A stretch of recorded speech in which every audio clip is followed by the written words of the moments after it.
Bismillahirrahmanirrahim. Alhamdulillahirabbil alamin wassalatu wassalam ala asyrafil anbiya'i wal mursalin wa ala alihi wa sahbihi ajma'in. Subhanaka la ilma lana illa ma 'allamtana innaka antal alimul hakim. Rabbi shrah li sadri wa yassir li amri wahlul 'uqdatam min lisani yafqahu qawli. Amma ba'd. Alhamdulillah ala ni'matil Islam, alhamdulillah ala ni'matil iman wa kafa biha min ni'mah.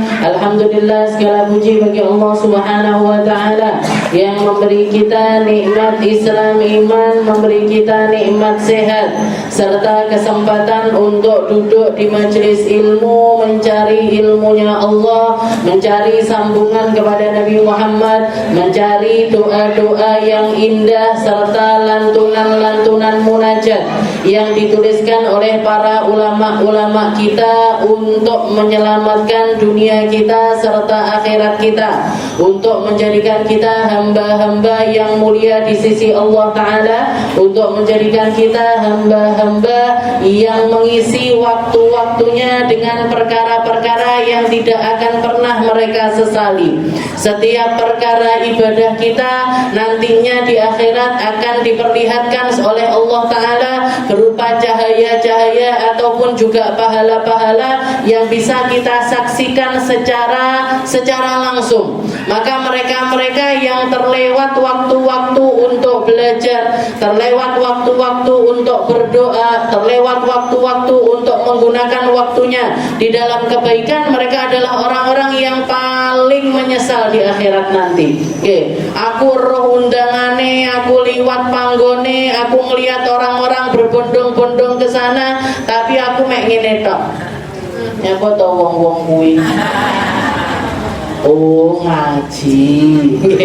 Bar ngono mlaku. Jadi abaikan begitu saja. Kenapa mereka jadi orang yang paling menyesal? Karena kebaikan itu di depan mata dan orang-orang yang merasakan kebaikan-kebaikan tersebut dapat ini.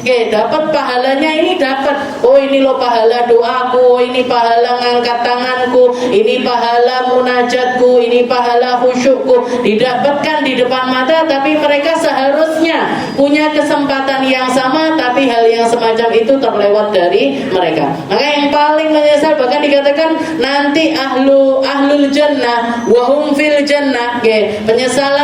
Penyesalan itu adalah sesuatu yang bahkan akan dibawa oleh seseorang bahkan ketika mereka ini sudah masuk ke dalam syurga.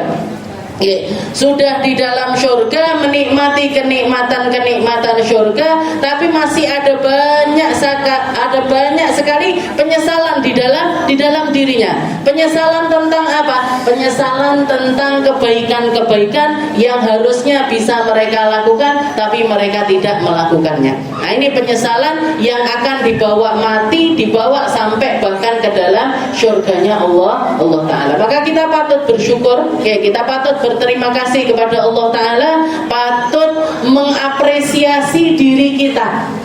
Patut mengapresiasi diri kita. Alhamdulillah, sikil belum takjak ngaji. Masih yo kringgingan ritek. Masih yo kudu obah kono, obah kene, masih yo kudu telunjur dan lain sebagainya. Ndak apa-apa, tapi kuat di ngaji. Alhamdulillah, harus disyukuri, Bu. Harus disyukuri, harus dirasakan nikmatnya agar apa? Agar nikmat itu terus berkesinambungan datang kepada kita. Itu yang membuat jenengan istiqomah. Jenengan bersyukur hari ini, muga-muga kemis ngarep dikasih kesempatan lagi. Nanti kemis depan datang, bersyukur lagi dapat kemis berikutnya. Terus seperti itu sampai akhir hayat kita. Itu yang kita harapkan. Ibadah yang semacam itu yang kita harapkan. Kebaikan semacam itu yang kita harapkan untuk menggugurkan setiap kesalahan-kesalahan yang pernah kita lakukan dan meminimalisir penyesalan yang akan kita sesali di akhirat nanti. Pasti tetap ada penyesalan. Gak ada satupun di antara kita kecuali hal yang semacam itu kok sadar kok lali neh, kok sadar kok lali neh, kok sadar kok lali neh. Seperti itu semua dari kita. Tapi setidaknya kalaupun nggak dapat kebaikan keseluruhannya, kita tidak menghilangkannya secara keseluruhan. Kalaupun nggak dapat semuanya, bukan berarti kita ini tidak mengisi hal-hal kebaikan di dalam kehidupan kita. Harapannya semoga yang semacam ini diterima sama Allah Ta'ala. Harapannya yang semacam ini dipandang sama Allah Ta'ala dengan pandangan rahmatnya. Masih yo amali awake dhewe durung sempurna, meskipun masih ngantuk lah, kesel lah, ini nggak khusyuk, blank. Mang ngajine ustadzah apa blank aku pasang lali, sekolah awang wis lali. Kenapa blank? Salfok, salah fokus. Delok tase koncone kok api, delok bordiran klambi koncone kok api, jilbabe koncone ini salfok, salah fokus. Nah ini meskipun ibadah-ibadah kita ini masih semacam ini, tapi kita berharap sama Allah Ta'ala diterima. Karena kalau dilakukan secara berjamaah itu potensi untuk diterima lebih besar. Awake dhewe ndonga dhewe sama berdoa bersama-sama itu potensi untuk diterima itu lebih besar. Makanya Allah Ta'ala ketika menceritakan tentang Nabiullah Ibrahim dan juga Nabiullah Ismail, wa idh yarfa'u Ibrahimul qawa'ida minal baiti wa Ismailu Rabbana taqabbal minna innaka antas samiul alim.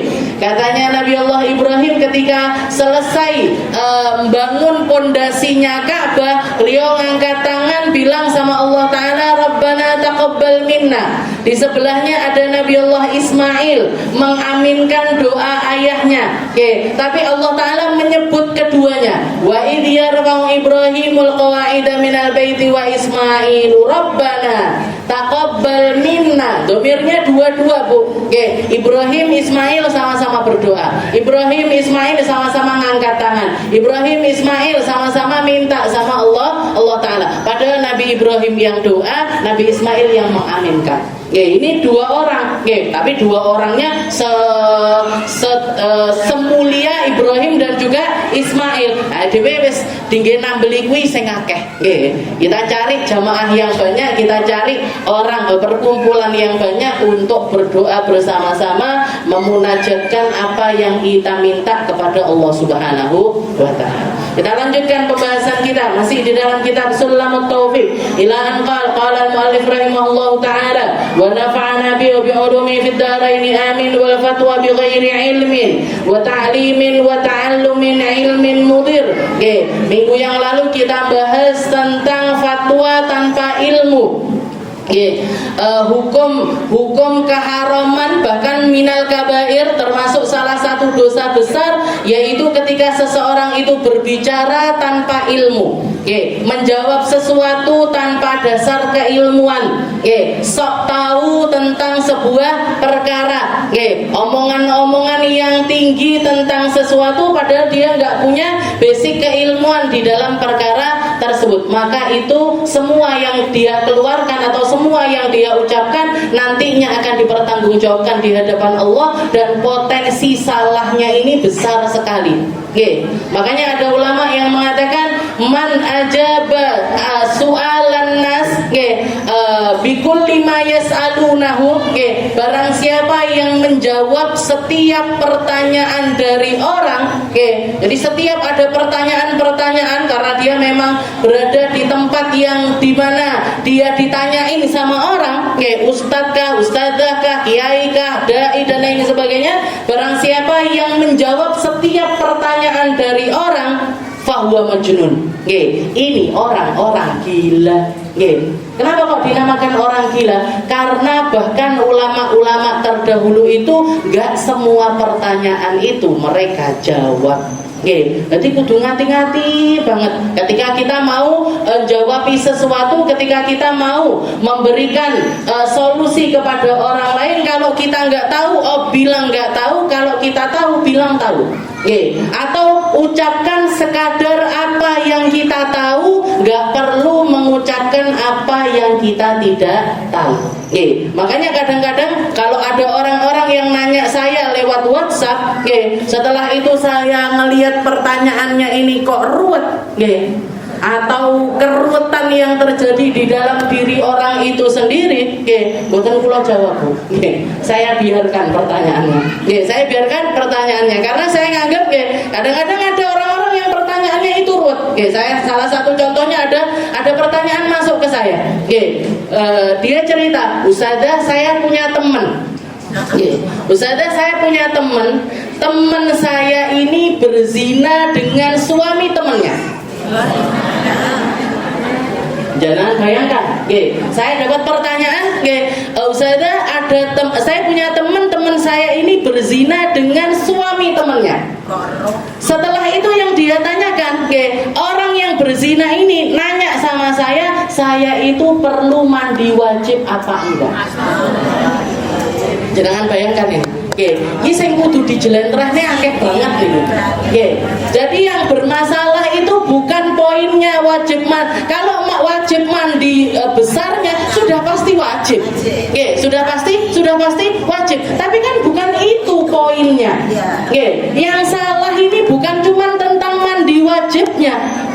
Tapi banyak hal yang perlu dibahas di situ.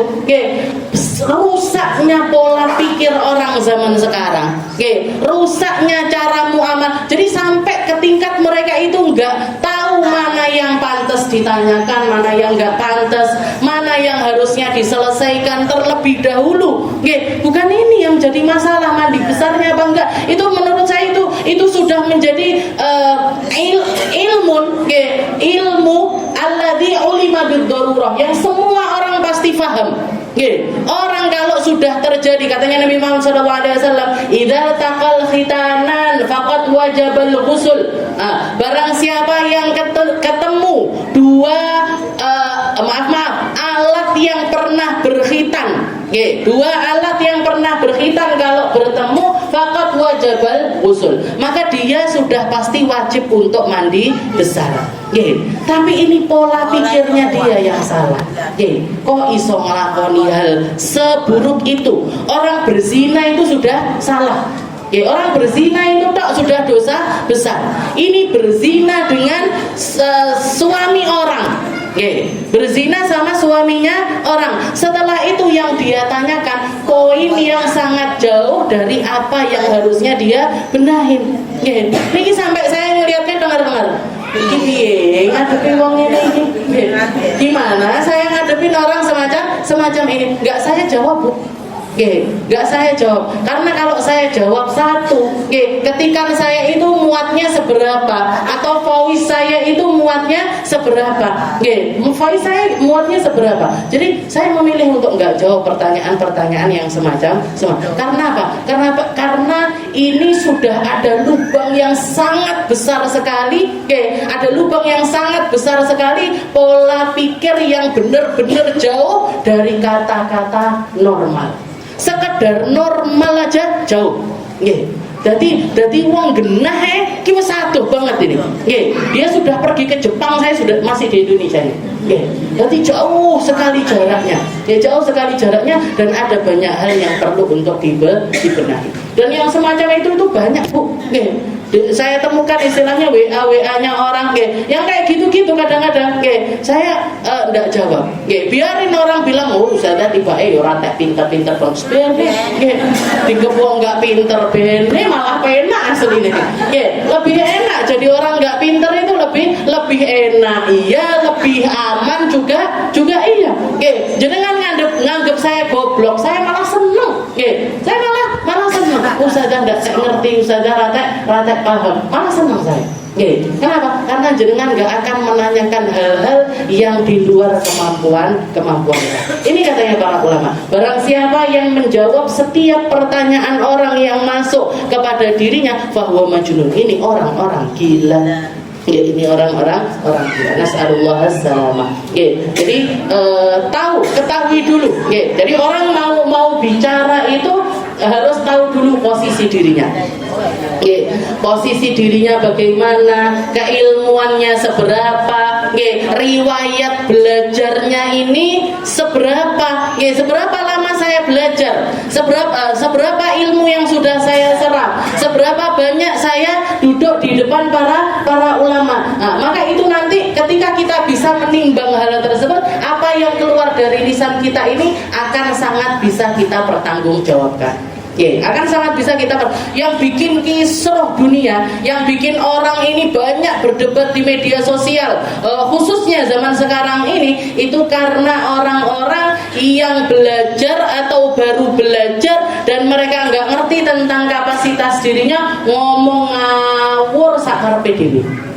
Ngomong ngawur seenak hatinya, atau bahkan menjawabi pertanyaan-pertanyaan orang yang harusnya itu bukan kapasitas dia untuk menjawab perkara tersebut. Niki kisruh dan ngisruhi dunia niki. Ini bikin heboh dan menghebohkan dunia. Jadi kalau misalkan kita nggak ngerti, diem Bu. Kalau kita nggak ngerti, kita diem. Atau kalau kita mau jawabin, kita jawabin sesuai dengan kapasitas diri kita. Orang kalau mikirnya jernih, pikirannya jernih, pola pikirnya itu normal, insya Allah dia akan tahu gimana caranya mengelola sikap di dalam setiap apa yang dia ucapkan. Nah, setelah itu dikatakan wal fatwa bi ghairi ilm wa ta'limin wa ta'allumi ilmin mudir. Setelah itu keharaman selanjutnya adalah belajar atau mengajarkan ilmu yang membahayakan. Belajar atau mengajarkan ilmu yang membahayakan. Allah Subhanahu wa taala, Nabi Muhammad SAW banyak memotivasi kita untuk belajar. Utlubul ilma minal mahdi ilal lahdi. Kalian itu belajarlah mulai dari masih di timangan orang tua sampai masuk ke liang lahat. Jangan pernah berhenti belajar. Utlubul ilma ilasin. Katanya Nabi, kalau kamu harus mengejar ilmu bahkan sampai ke negeri Cina sekalipun, kejar. Kalau kamu punya istilahnya ada ilmu-ilmu yang ingin kamu ketahui dan ilmu itu adanya di negeri yang sangat jauh sana, kejar. Kejar ilmu, dan itu bukan sebuah pemborosan. Bukan sebuah pemborosan. Kita belajar ngaji dari sini ke sini ke sini. Bahkan mungkin misalkan kita orang Tulungagung, aku ngaji sampai ke Blitar, sampai ke Kediri, sampai ke Surabaya, sampai ke Jakarta, sampai ke Malaysia, sampai ke Singapura misalkan. Enek rutinan neng Singapura jenengan milik teko. Ben kemis bisa tabrakan karo Darussalam. Misalkan. Gimana ini misalnya? Boleh enggak saya ngaji di sana? Silakan. Silakan. Ini apa, menghembur-hemburkan uang ini, tiket saya, biaya kendaraan ini itu dan lain sebagainya. Enggak ada kata mubadir di dalam menuntut ilmu. Bahkan para ulama mengatakan salah satu syaratnya orang yang benar di dalam menuntut ilmu adalah dia harus mau modal. Harus mau modal, harus mau berkorban, harus mau mengeluarkan sesuatu dari hartanya. Harus, dan itu ada keberkahannya Bu. Ada keberkahannya di setiap biaya bensinnya jenengan dan lain, ada keberkahan dari uang yang jenengan keluarkan di dalam perkara-perkara yang semacam. Jadi ojo eman. Jadi untuk belajar itu jangan dieman, jangan diirit kalau tentang masalah ilmu. Makanya waktu pemilu yang kapan itu, tentang pemilihan presiden, ada dua presiden, satu menawarkan tentang MBG, sesuatu yang masuk ke perutnya rakyat, sama satunya lagi menawarkan ilmu pendidikan gratis. Saya termasuk orang yang memilih atau istilahnya pro ke presiden yang menawarkan pendidikan gratis. Kenapa? Karena orang ketika otaknya yang diisi, dia akan tahu gimana caranya ngisi perut. Orang kalau otaknya yang diisi Bu, untuk urusan perut itu gampang. Tapi kalau otaknya tok sing dijejeli panganan, otaknya mati. Tapi saya herannya kok akeh wong sing milih. terus nih tuh. Wa ta'limin ilmin mudhar. Jadi belajar itu sesuatu yang baik, tapi tetap ada batasan-batasannya. Makanya para ulama itu mendefinisikan ilmu itu macam-macam. Sesuai dengan kebutuhannya, sesuai dengan hukum-hukumnya. Kalau Imam Syafi'i pernah mengatakan al-ilmu ilman. Ilmu itu ada dua macam. Ilmul fiqih, ilmul fiqih lil adyan. Kita wajib mempelajari ilmu fikih. Kenapa? Karena ilmu fikih itu akan sangat memperbaiki agama kita. Belajar sholat, belajar wudhu, belajar tayamum, belajar puasa dan lain sebagainya. Nah, itu ilmu-ilmu yang akan membenahi agama kita. Yang satu lagi wal ilmu tib lil abdan, ilmu kesehatan yang kaitannya dengan badan manusia.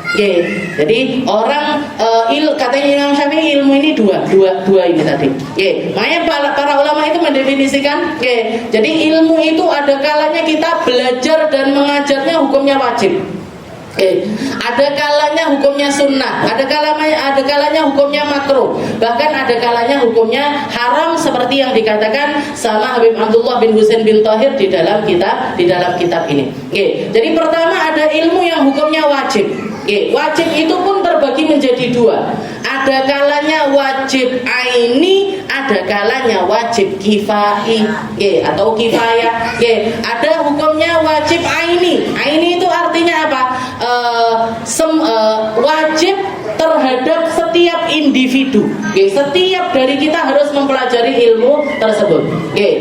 Apa yang hukumnya wajib kifai, yang wajib aini ini apa? Setiap ilmu yang menjadi modal kita yang cukup untuk menjalankan syariat agama Islam. Jadi kayak di dalam rukun Islam itu syahadat, sholat, puasa, zakat, haji. Maka karena rukun Islam atau sesuatu yang harus ada di dalam diri hamba yang dinamakan orang muslim ini 5 perkara ini tadi, maka mempelajari 5 pondasi dari hukum-hukum ini tadi, hukumnya adalah wajib. Syahadat, butuh sinau tentang syahadat, Bu. Syaratnya syahadat, apa yang harus ada di dalam syahadat seseorang, itu harus kita pelajari. Syahadat. Setelah itu sholat. Sekiranya apa? Sekiranya kalau kita sholat kita itu sah. Kita seringkali bepergian, maka belajar ilmu sholat di dalam bepergian itu juga menjadi sesuatu yang wajib. Jamak, qashar, nah itu wajib untuk dipelajari. Kalau kita orang yang seringkali bepergian atau istilahnya pernah bepergian, nggak mau mempelajari ilmu tentang bepergian, yojo dolan ning ndi. Jangan pergi kemana-mana, karena ketika kita atau istilahnya pergi tapi sholatnya tetap di waktunya masing-masing seperti biasanya kita melaksanakan sholat. Jadi ilmu sholat wajib, ilmu zakat wajib, ilmu puasa wajib, ilmu haji kalau kita mau berangkat haji.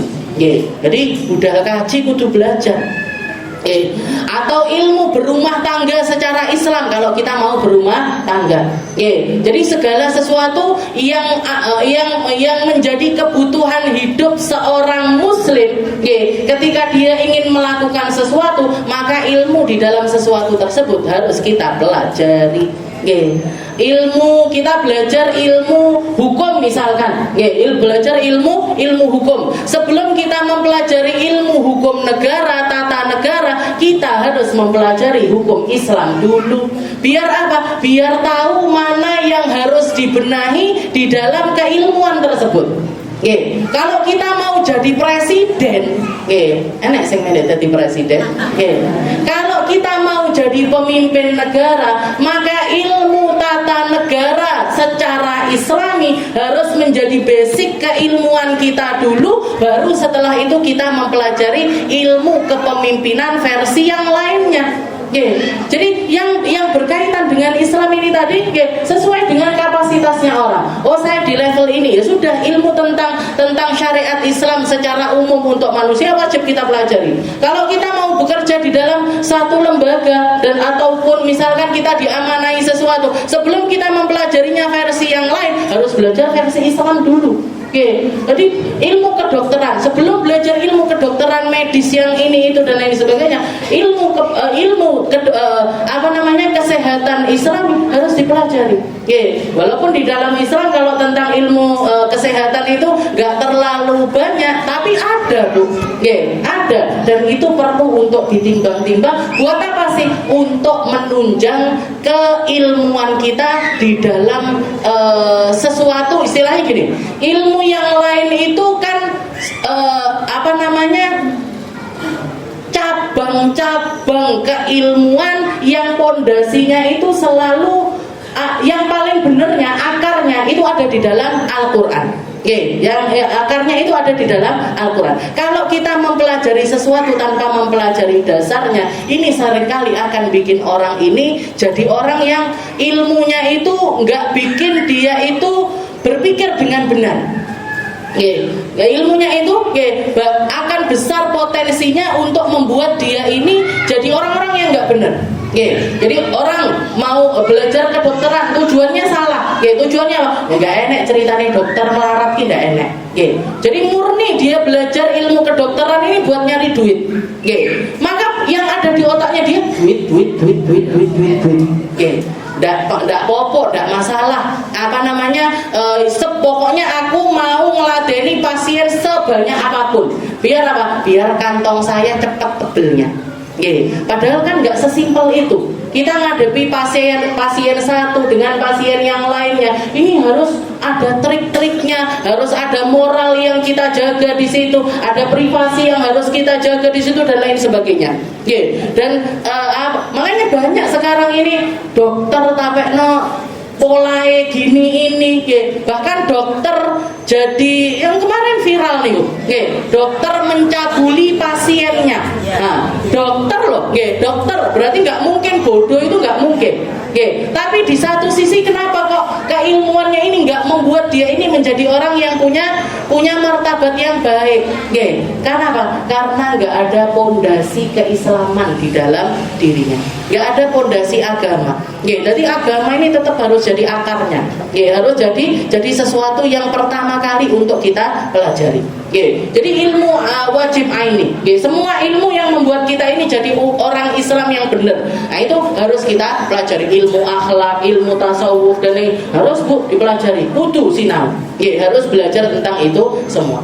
Nah, ada di sisi lain ada ilmu wajib, tapi ilmu wajibnya ini kifai. Kalau sudah ada yang mempelajarinya, gugur kewajiban bagi yang lainnya. Seperti apa? Seperti ilmu apa? Seperti ilmu kedokteran. Seperti yang dikatakan Imam Syafi'i tadi, al ilmu ilman, ilmu fiqih lil adyan, wa ilmu tib lil abdan. Belajar ilmu fikih untuk membenahi agama kita, mempelajari ilmu kesehatan untuk bisa menyehatkan orang banyak. Maka belajar ilmu kedokteran itu hukumnya adalah wajib kifai. Kalau sudah ada yang mempelajarinya, gugur kewajiban bagi yang lainnya. Makanya saran saya, kalau jenengan punya anak pinter, akhlaknya baik, pondasi agamanya sudah ditata dengan baik. Setelah itu dia tapi nggak mau mondok, nggak mau belajar ilmu agama yang lebih mendetail. Kamu maunya jadi apa? Mau jadi dokter? Sekolahin Bu. Setinggi mungkin. Terutama adalah ilmu yang berkaitan, kalau misalkan di dunia perempuan, ilmu tentang objin, ilmu kandungan, caranya melahirkan, bidan, ilmu kesehatan yang semacam itu, sekolahkan anaknya jenengan di tempat-tempat yang semacam itu. Itu kalau ada yang mempelajari ilmu yang semacam itu, ini hukumnya sebenarnya wajib kifai. Jadi kalau sudah ada yang mempelajarinya, gugur kewajiban bagi yang lainnya. Dan itu salah satu ilmu paling afdol untuk dipelajari. Jadi dokter itu kalau misalkan mindsetnya benar, terus cara pikirnya benar, niatnya benar, itu pahala yang besar sekali akan dia dapatkan di setiap kali dia bekerja. Jadi sekolahkan di bidang kedokteran atau di bidang perawat atau di bidang istilahnya yang berkaitan dengan kesehatan. Di situ ada pahala yang sangat besar. Apalagi kalau dia Islamnya juga kuat, manfaatnya besar sekali. Nabi Muhammad SAW sering kalau sudah pergi perang, dipilih ini perempuan-perempuan yang pintar balut luka, yang pintar merban, yang ngerti ilmu kesehatan, dibawa sama Nabi di medan peperangan. Jadi kalau misalkan ada termasuk diantaranya putrinya Nabi yang fokus di dalam mempelajari ilmu kesehatan itu Sayyidah Fatimah Zahra. Makanya dikatakan ketika perang Uhud, ketika pelipisnya Nabi berdarah ini itu dan lain sebagainya, dikatakan Rasulullah itu dibawa ke kemah, ini darah dari pelipisnya Nabi ini ngucur nggak berhenti. Muncul nggak berhenti. Semua orang dikasih ini nggak mandek ketie karena saking jerune luka yang didapat sama Nabi. Maka dikatakan waktu itu Sayyidah Fatimah ngambil hasir. Hasir itu kayak tikar, bukan tikar zaman dulu yang terbuat dari kayak serabutnya kurma dan lain sebagainya, diambil sama Sayyidah Fatimah, dibakar sama beliau, ditempelkan di lukanya. Ini menunjukkan kalau Sayyidah Fatimah itu belajar tentang ilmu-ilmu yang semacam itu. Ilmu kesehatan hukumnya wajib kifai. Ilmu ngapalin Quran. Jadi ngapalin Quran. Kalau belajar Al-Quran wajib. Belajar Al-Quran itu ilmu yang wajib. Karena kenapa? Karena membaca Al-Quran dengan benar itu termasuk kewajibannya setiap muslim. Jadi ngaji sing bener, panjang pendeknya bener dan lain sebagainya itu adalah wajib. Belajar ilmu tajwidnya itu hukumnya adalah sunnah. Kalau ditingkatkan terus sampai ke menghafal Al-Quran itu hukumnya adalah fardu kifayah. Jadi kalau sudah ada sak kampung ini sudah ada hafidhahnya, gugur kewajiban bagi yang lainnya. Tapi lek sak kampung ndek enek sing ngapal Quran, kabeh yo melok dosa. Semuanya juga ikut berdosa. Makanya harus ada. Sak kampung iki kudu enek. Yang belajar atau mondok di dalam untuk ngafalin Quran itu harus ada. Ngafalin Quran hukumnya fardu kifayah. Mempelajari ilmu tajhizul jenazah, belajar mandikan jenazah, ngafali dan lain sebagainya itu hukumnya fardu kifayah. Kalau sudah ada yang mengerjakan, gugur kewajiban bagi yang lainnya, terutama bagi perempuan. Jadi karena di daerah kita ini masih banyak jenazah perempuan yang dimandikan sama bapak-bapak,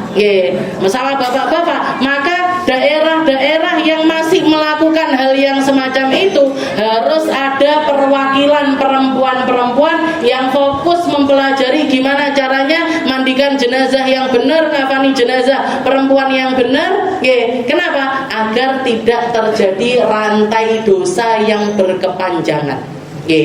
Pak Mudine kadung biasa Ustazah, jenengan usir. Pak Mudin, kini saya dan teman-teman sudah belajar ini caranya mandikan jenazah. Saya mulai sekarang jenengan ndak usah melok-melok ngedusi. Nginceng tok, ndak oleh.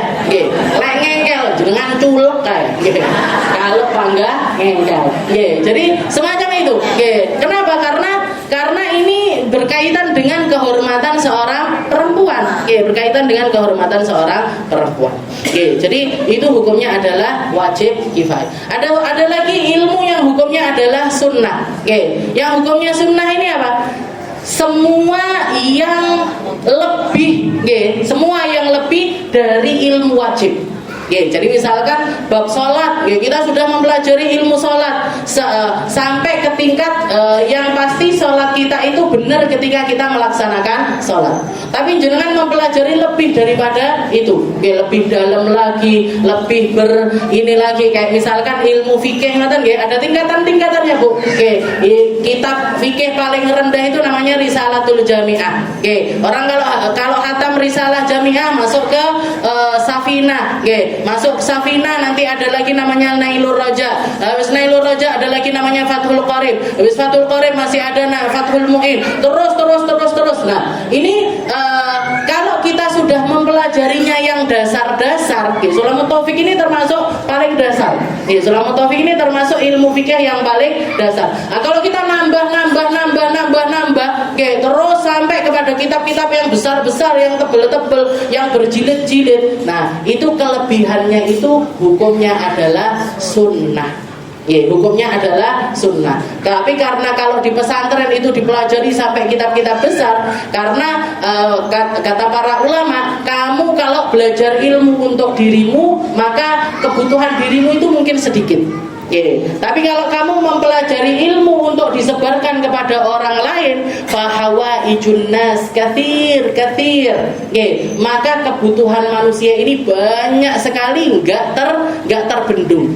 Makanya kita mempelajarinya tambah detail, tambah jeru, itu sesuatu yang tetap ada faedahnya, tapi hukumnya adalah sunnah. Ada kalanya belajar ilmu hukumnya makruh. Apa mempelajari ilmu apa? Mempelajari ilmu-ilmu yang tidak ada gunanya atau seringkali membuat seseorang ini semacam buang-buang waktu. Semacam buang-buang waktu. Kayak zaman sekarang itu perempuan-perempuan banyak suka pakai ini, saya lihat. Kukune di warna-warna, setelah itu digambar-gambar, belajar. Oh, ini lagi ngetren ini. Jangan belajar. Aku tak belajar nail art.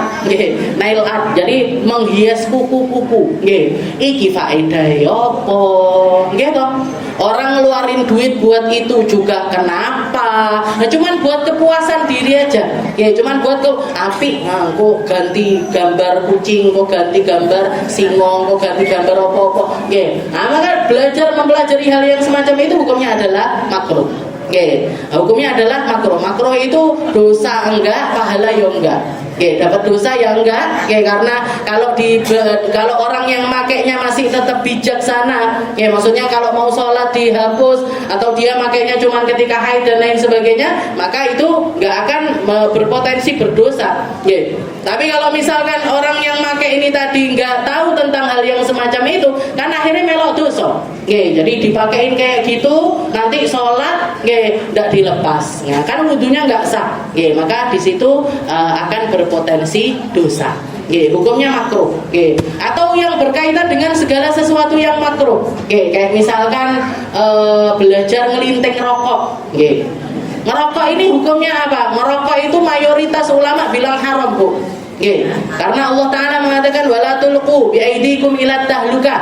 Kalau kamu tahu sesuatu itu berbahaya, jangan kamu nyemplung di situ.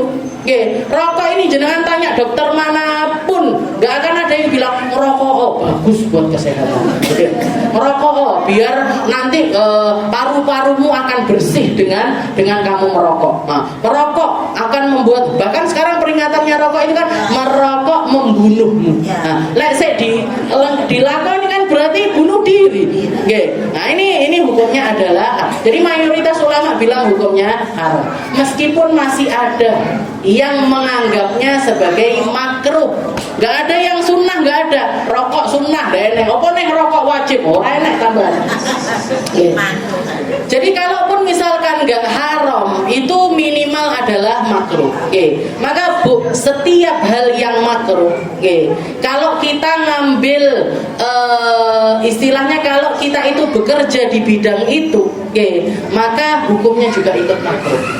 Makanya sebagian ulama itu bilang uang hasil dari jualan rokok atau bekerja di dalam hal-hal yang berkaitan dengan rokok itu seringkali menjadi uang panas.